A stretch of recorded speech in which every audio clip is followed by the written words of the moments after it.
Hello నమస్తే అండి. Cabbage వడలు చేస్తున్నానండి. మామూలుగా ఉల్లిపాయలు వేసి చేయొచ్చండి, కానీ ఇప్పుడు క్యాబేజ్ తోటి చేస్తున్నా. సన్నగా తరుక్కున్న క్యాబేజ్ అండి, పచ్చిమిరపకాయలు, అల్లం అండి. ఇప్పుడు మిక్సీలో కచ్చాపచ్చాగా నూరుకోవాలన్నమాట. ఇలా కచ్చాపచ్చాగా నూరుకోవాలండి. ఇందులో వేసుకోవాలన్నమాట. క్యాబేజ్లో పచ్చిమిరపకాయ, అల్లం వేసాక నూరింది. ఇప్పుడు శనగపిండి వేస్తున్నానండి.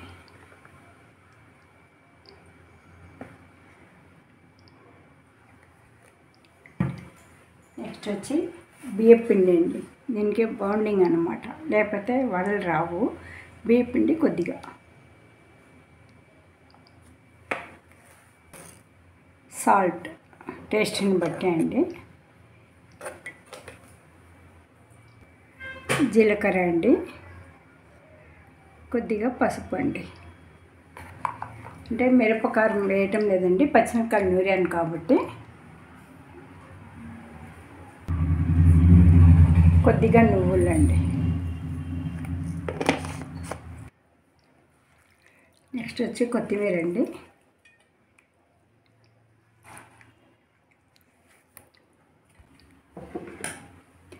కొత్తిమీర తర్వాత కరివేపాకు అండి, సన్నగా తరుక్కుంటున్నాను.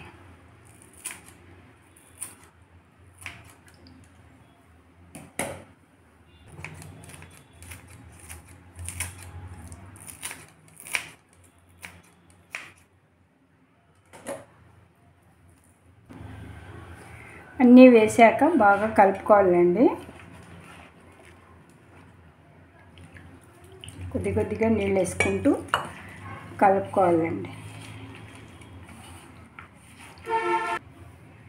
చిటికెడు వంట సోడా అండి.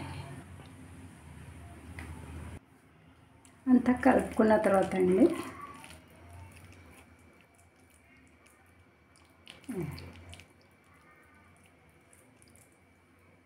చేసుకొని ఇలా తట్టుకోవాలండి పల్చగా.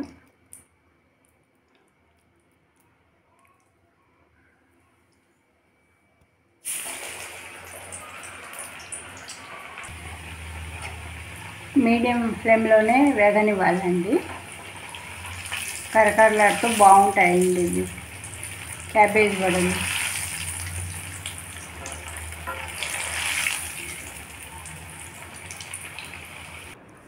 కరకరలాడే క్యాబేజ్ వడలండి రెడీ అయింది. ఈవినింగ్ స్నాక్స్ లాగా పనికొస్తుందండి. Subscribe, comment.